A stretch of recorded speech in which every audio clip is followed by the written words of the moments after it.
Hi, I'm Billy, Whisky Exchange Ambassador. I'm here today to talk to you about Monkey 47 gin. Now, Monkey 47 comes from Germany, which isn't necessarily the first place you'd think of as a gin producer, but makes a bit more sense when you realise it comes from the Schwarzwald, the Black Forest. Now, while you probably best know Black Forest through Black Forest Gatto, of which more later, Black Forest is also just an area of outstanding natural beauty with loads and loads and loads of different plants.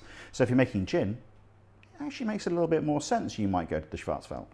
So Monkey 47 takes its name from the fact that it contains 47 different botanicals. And this is the point I need to grab my notes, because 47 is quite a lot. So it's one of these gins which is very much going towards the complexity, the bringing in loads and loads of different things. And one of the big things about it is it's one of the first gins that started doing this recently. It's very much key, in my opinion, as one of the gins that kick-started the current wave of complex, interesting, different, non-traditional gins. So in amongst the various different 47 botanicals, they also have traditional things like your juniper and your coriander and your orris and angelica and all that sort of thing, but it also has a load of local botanicals from the Black Forest itself, trying to show off some of that terroir. So they have in there lingonberries, spruce and acacia flowers, and those are three sort of branches of flavour they very much lean into. Lingonberry, fruitiness; spruce, more of a piney nature, the sort of things you often get from a gin, but in a slightly different way, and also these acacia flowers bringing a slightly more floral note. And on the note, you really get a gin which is built around those three different branches of flavour.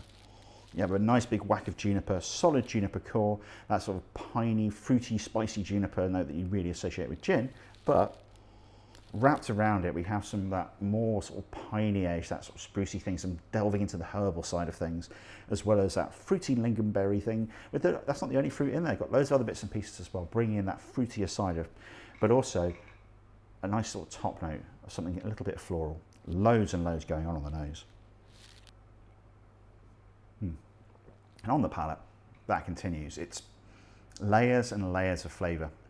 You've got that juniper at the core, again, that traditional flavour, but with floral bits dancing around, nice sort of fruitiness going from the sweet to the sour.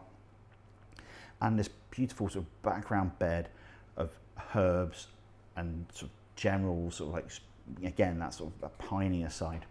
A little bit of everything really in here. So I'll say for Monkey 47, you want to drink it in a way that you're going to be able to taste the gin itself, lengthen it if you want to go for like a lighter style of tonic water, if you want to do a G&T, make it so those flavours are stretched rather than hidden, or a very, very dry martini. Just stir this down with a bit of ice, touch a tiniest touch of vermouth, an acknowledgement of the existence of France maybe, you know, and then really you better pull apart the flavours in this gin and see, you know, all the different stuff that's going on.